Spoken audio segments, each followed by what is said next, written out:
Aujourd'hui, on jase beauté avec la très talentueuse Émilie Bibeau. Alors, Émilie, tu as interprété beaucoup de personnages à date. Lequel de tes personnages a plus influencé ta vie personnelle? C'est une question difficile, mais je dirais à date que c'est... je dirais dans ma vie personnelle, c'est le personnage de Rosalie que j'ai fait dans Agnès César, qui est un téléroman à TVA. C'est justement la prochaine question que j'allais te poser, puis c'est bien que tu en parles. Oui, ben parce que c'était une personne qui présentait une déficience intellectuelle, le personnage que j'ai fait. Et donc, c'est sûr que ça m'a ouvert à cette réalité-là parce que moi, j'en avais pas dans ma famille ou dans mon entourage immédiat.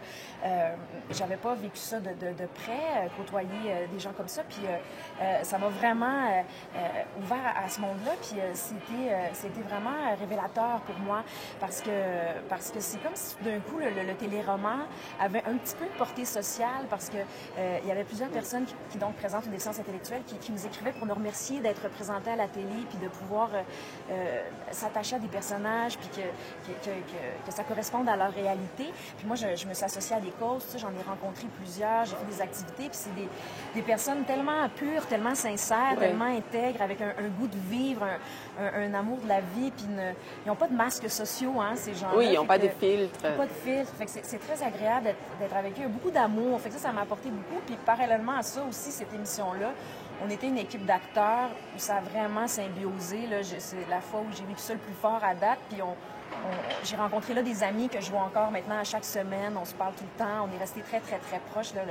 Vraiment, il y a eu quelque chose de magique qui s'est passé au sein de l'équipe. Fait que pour ces deux raisons-là, pour ma vie personnelle, je dirais que ça a été un projet très marquant. Et qu'est-ce que tu as appris de Rosalie? Ben, je pense qu'à la base, je n'étais pas quelqu'un qui juge rapidement. Là. Je pense que je ne suis pas si pire à ce niveau-là. Mais quand même, c'était une belle leçon d'ouverture, puis de tolérance, puis de curiosité aussi face à la diversité. La patience aussi. On apprend beaucoup la patience. Oui, c'est vrai, tu as raison, la patience. Mais je dirais une ouverture face à la diversité humaine, puis de s'ouvrir à cette chose-là qui existe, puis qui n'est pas épeurante, qui n'est pas dangereuse, qui n'est pas rien de ça, qui est juste une version différente de nous-mêmes, puis qui peut être très riche aussi. Je suis d'accord avec toi. Et du côté beauté, qu'est-ce que tu allumes? Tu parles au niveau look ou au niveau inspiration? Produits. Ben, moi, j'ai mes produits...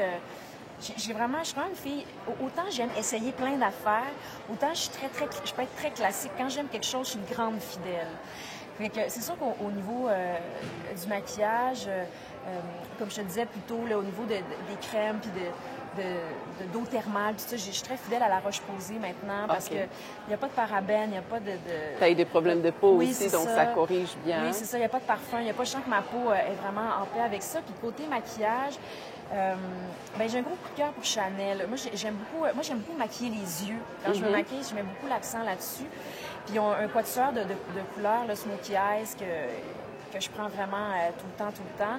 Puis mon mascara que j'ai trouvé, c'est le Hypnose de Lancôme. Je l'ai trouvé il y a quelques années. Puis maintenant, tu fais le travail vraiment. Ouais. Maintenant, je suis comme complètement fidèle à ça. Fait que ça, je te dirais là, que c'est vraiment mon puis le crayon noir aussi, je prends un Benefit. Hydrofuge que j'aime beaucoup. Fait que c'est un peu toutes sortes de marques, mais ça, c'est vraiment mon trio là, pour les yeux que je prends tout le temps. Selon toi, où se trouve la beauté du monde?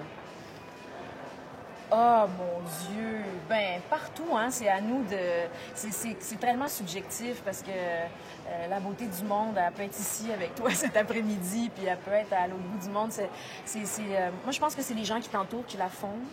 Puis c'est encore lié au bien-être pour moi. Tu peux être la personne la plus heureuse du monde en Toscane, puis comme à Sainte-Foy, Québec, je sais pas. Pour moi, c'est quelque chose d'intérieur, puis c'est à nous de le révéler. Bravo. Merci beaucoup. Merci, Vania.